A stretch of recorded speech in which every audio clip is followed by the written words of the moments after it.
Malakas man kung tingnan itong New York Knicks pero mayroon pang mga kupunan na hindi pa nila natatalo at ngayon nga ho laban sa mga top teams sa liga mismo mga idol, ang kanilang record ay 0 win and 6 losses. Laban po yan sa Boston Celtics, Cleveland Cavaliers at OKC Thunder. At ang mas malala, kanilang kakalabanin pa yung Boston Celtics bukas mga idol. At ang mas malala, malaki pa, tambak pa nga ho sila mga idol sa mga talong ito laban sa mga team na OKC Thunder, Cleveland Cavaliers at Boston Celtics. Ibig sabihin nun ay hindi nila nadedepensaan ito, hindi nila nalilimitahan kahit papano. Yan sa ngayon ang malaking problema pa nitong Knicks mga idol. At syempre, considering na playoff team sila, malaki po itong problema. Hindi makapaniwala si Lebron sa kanilang schedule mga idol kung saan sa loob ng 8 araw sila ho'y makakalaro ng 6 na laban. Kinakaharap sa ngayon mga idol ng mga manlalaro ang mas pinaigting na scheduling ng NBA.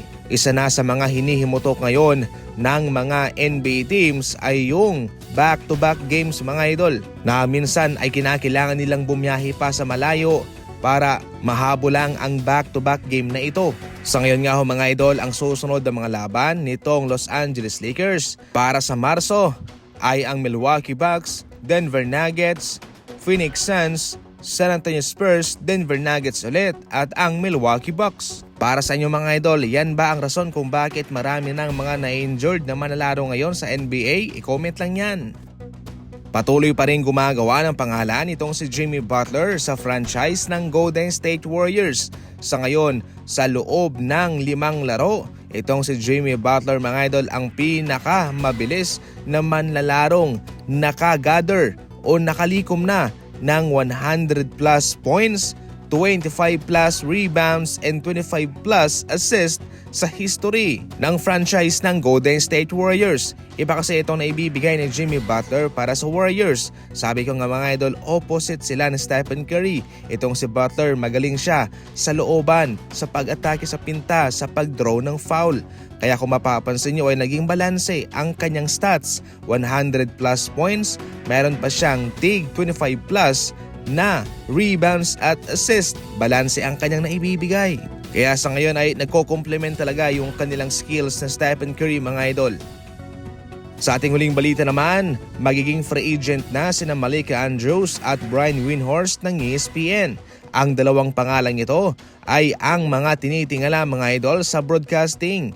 Itong si Malika Andrews ay mukhang magiging mukha na ng ESPN mga idol. Sabihin na nating babalik din sila sa ESPN, subalit napaka-interesting ngayon ang free agency para sa kanilang mga big names sa broadcasting kung saan yung NBC ay po pwedeng mag-offer sa kanila ng malaking kontrata at pati nga ho yung Amazon. Subalit marami pa rin naman talaga ang inaasahan na sila ibabalik rin naman sa ESPN. Sa ngayon mga idol ay kabilang na rin sa mga dekalibreng mga analyst, commentator itong si Brian Windhorst sa ESPN. Sa ngayon nga ho na wala na si Zach Lowe sa kanila.